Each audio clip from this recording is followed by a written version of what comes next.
என்ன நான் எந்த இடத்துல வந்து தடுமாறுவேன், எந்த இடத்துல நான் நிக்க முடியாது, எந்த இடத்துல எனக்கு சோதனை வந்தா விழுந்துருவேன். உன் பலவீனம் உனக்கு தெரியணும். இவனுக்கு தெரியல, அதனாலதான் அவன் அந்த இடத்துல விழுந்து போனான். முதல்ல அதை குறித்து யோசிங்க. தேவனுடைய சித்தத்தை செய்யணும். என் தேவனுடைய சித்தத்தை செய்ய முடியாமல் என்னை தடை செய்வது எது? பாருங்களேன், ஒரு பெண்ணை வைத்து ரகசியத்தை வாங்கினவன் கடைசி வரைக்கும் அதே டெக்னிக் தான். சாத்தான் எதைத்தான் செய்தான், வேற காரியத்தை செய்யல. ஒரு சின்ன குழந்தை விட்டு கேட்போம், அல்லது இவனுக்கு வந்து நல்லா தண்ணி அடிக்க விட்டு அவனை வந்து போதையில உலர விட்டு கேட்போம். வேற எந்த முயற்சியும் எடுக்கல. அப்படி வேற ஏதாவது செஞ்சாங்களா? நல்லா தண்ணியில் ஏதாவது கலந்து கொடுத்து நல்லா உலர விட்டு நல்லா மப்பு ஏத்தி பேசுறா அப்படின்னு சொல்லி கேட்டோமா? கேட்கல.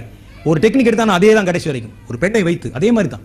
நாளைக்கு சாத்தான் அப்படி தான் செய்வான். நீங்கள் தேவனுடைய சித்தத்தை செய்ய வரும்போது, ஓ இந்த ஆளுக்கு வந்து குடும்பத்தில் பிரச்சனை தான் அப்படி வருவாரா, தொழில பிரச்சனை தான் அப்படி வருமா, உடம்புல பிரச்சனை தான் அப்படி வருமா, இப்படி வந்தா உடனே வந்து தேவனுடைய சித்தத்தை செய்வதிலிருந்து கையை எடுத்து விடுவானா? ரைட்டு, செய்ய ஆரம்பிச்ச உடனே மறுபடியும் அதே காரியத்தில் கொண்டு நிறுத்துவான். கவனமா இருக்கணும். விழிப்பாக நாம் தெரிந்து கொள்ள வேண்டும்.